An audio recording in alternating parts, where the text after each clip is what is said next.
Y así comienza, con una invitada de lujo, una emprendedora serial. Ella se identifica así en su perfil de LinkedIn.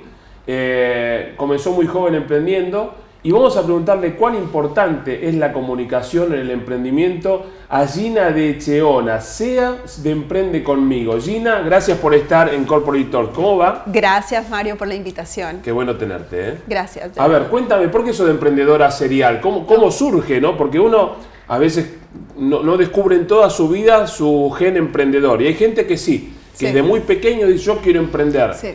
Bueno, yo más que emprendedora, desde muy pequeña fui muy líder. Tenía mis ideas propias, mis ideas claras, me gustaba tener como el poder de decisión y estudié una carrera, estudié Derecho, me especialicé en propiedad intelectual y me enfoqué en un nicho de mercado y desde allí fundé mi propia despacho de abogados, mi propia firma, con mi marca personal muy joven, a los 24 años. Una niña. Me acuerdo que fui a abrir la cuenta bancaria y desde esa época, con la cuenta bancaria negociando con el banco que me abrieran una cuenta empresarial, pero de ahorro, para no cobrarme los intereses y las comisiones. Desde esa época negociando siempre fui muy perseverante en mis objetivos y en la negociación. Mi padre, de hecho, a mí me encantaba la comunicación, mi padre quería que estudiara Derecho y dije, bueno, voy a combinar el Derecho con la comunicación a ver qué sale. Y de esa mezcla del Derecho y la comunicación he construido mis emprendimientos, mezclado con las finanzas, que también son muy importantes a la hora de emprender. Y bueno, eso ha sido mi recorrido. Mi primer emprendimiento fue mi marca como despacho de abogados, hacer, digamos, toda la estrategia. Para eso estudié comunicación corporativa, manejo de crisis, estudié gerencia de mercadeo, antes del marketing digital, el mercadeo tradicional, para saber cómo posicionar tu despacho, tu marca personal, etcétera, y poder diferenciarte de la competencia que había en el sector legal y sobre todo que yo era muy joven, entonces cómo iba a comunicar para generar autoridad, o sea, la carrera de Derecho es una carrera de autoridad y cómo comunicas autoridad a los 24 años sin experiencia. Claro. Entonces ese fue como mi primer emprendimiento, luego cofundé un sello discográfico que los artistas que firmamos ganaron premios Grammy. Sí. Ahí hice toda la parte legal, estratégica, estudié más. ¿Cómo surgió eso, irse del mundo?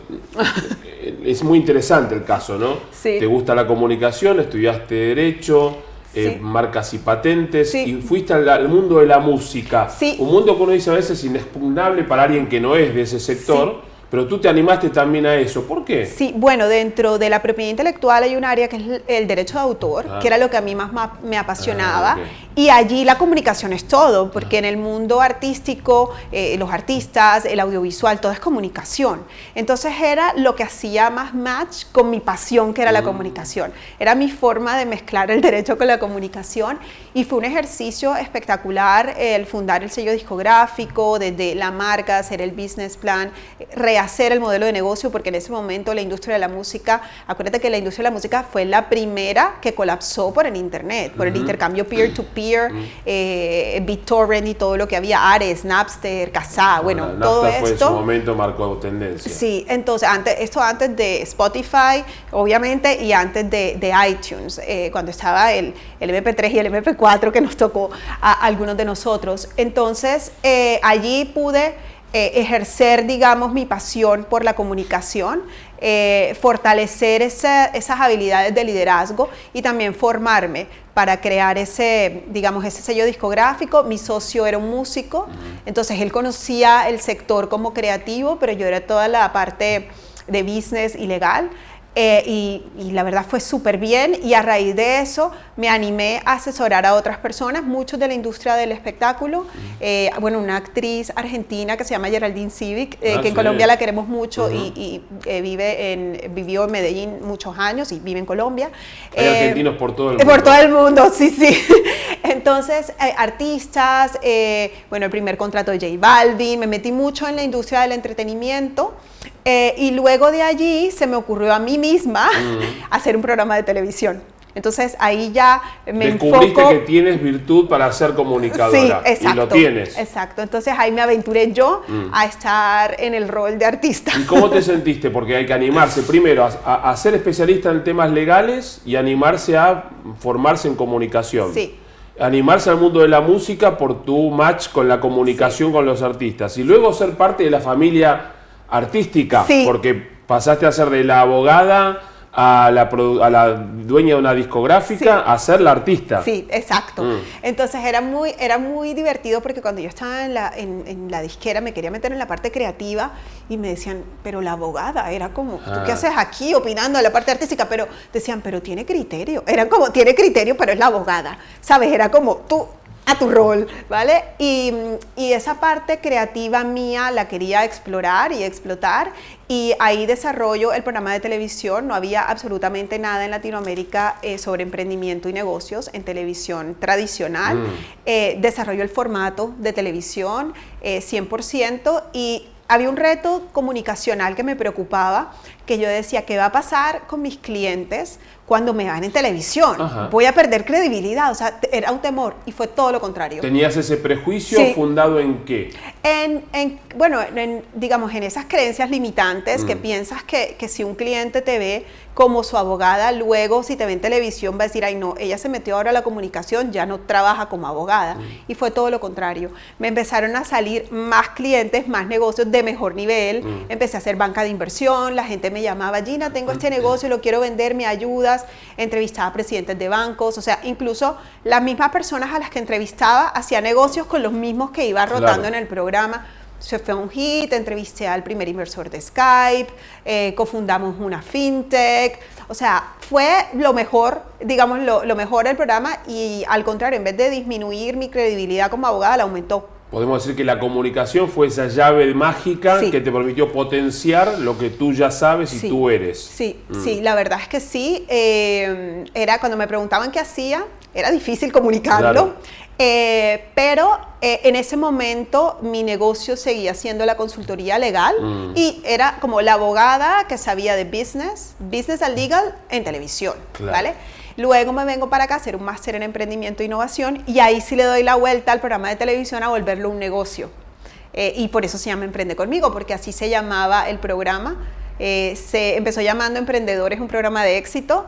Me lo plagiaron, batalla legal. Tiene el mismo nombre en Miami con un podcast, Emprendedores, nada más, solo Emprendedores. No, esto se llamaba, originalmente era Emprendedores, un programa de éxito, lo tenía registrado en Colombia. Y acá hay una revista también ya de Emprendedores. No somos muy originales los que le ponemos Emprendedores a un ciclo de emprendedorismo. Sí. Pero entonces, pero tenía logo y todo, y lo pude registrar en Colombia.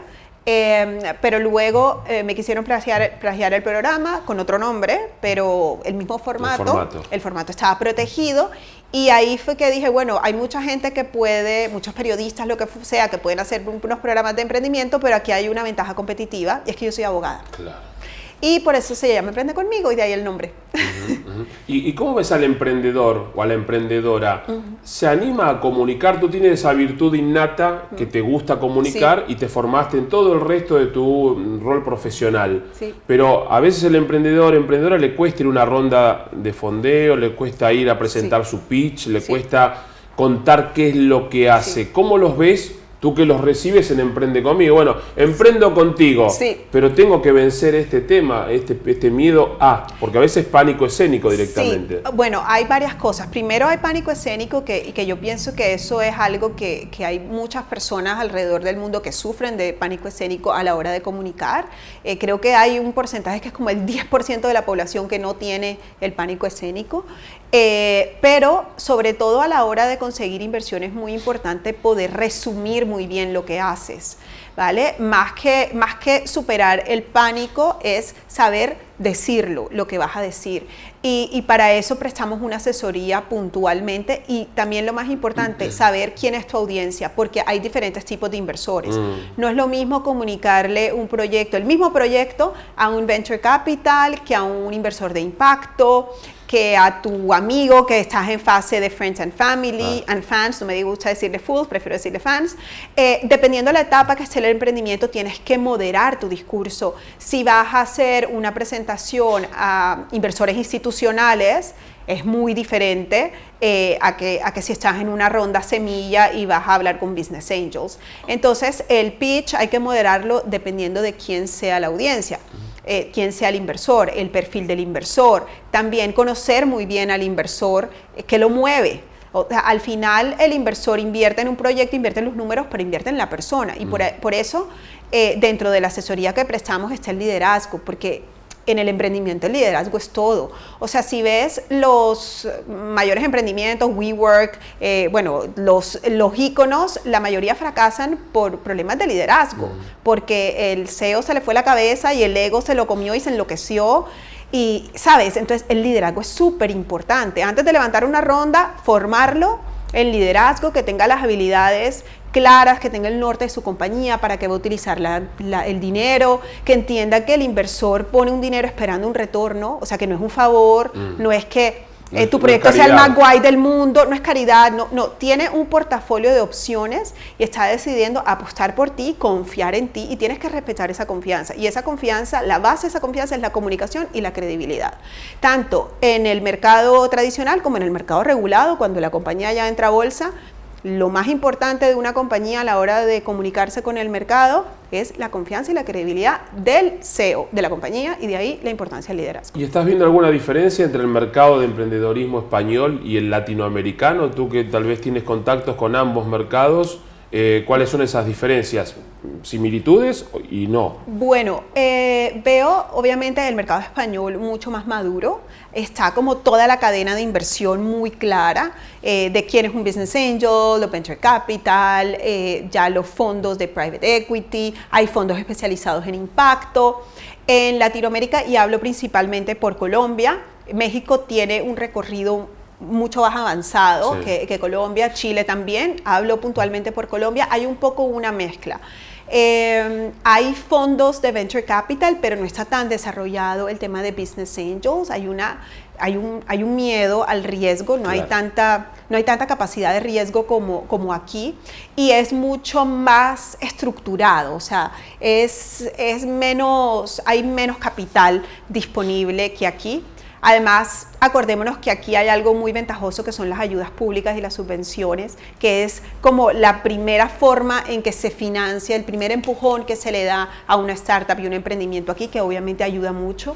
Entonces aquí yo siento que el ecosistema está mucho más desarrollado que allí, pero Latinoamérica tiene una ventaja muy grande respecto a España como ecosistema, y es que la gente ve la oportunidad más rápido. Aquí se toman las decisiones mucho más lentas.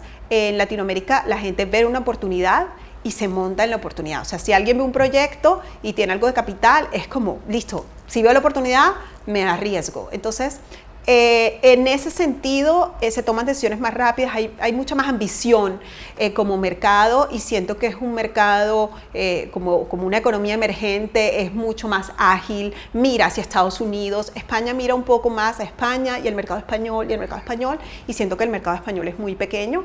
Y en Latinoamérica, si la startup empieza en Colombia, está pensando en Latinoamérica y después en Estados Unidos. Si nace en Argentina, está pensando en Argentina, Latinoamérica y luego Estados Unidos. Siempre nace con una visión más ambiciosa que la startup española, es mi perspectiva.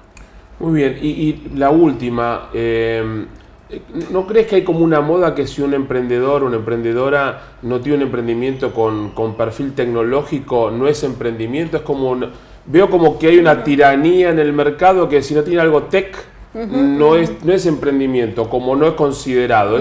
¿Crees que es algo pasajero, que todo tiene que tener un perfil o un costado tecnológico? ¿Es la tendencia? Bueno, yo creo que era la tendencia antes de la crisis de las tech. O sea, pienso que el emprendimiento se volvió popular por las startups, se volvió, más que popular, se volvió trendy y se volvió, como dicen aquí, guay.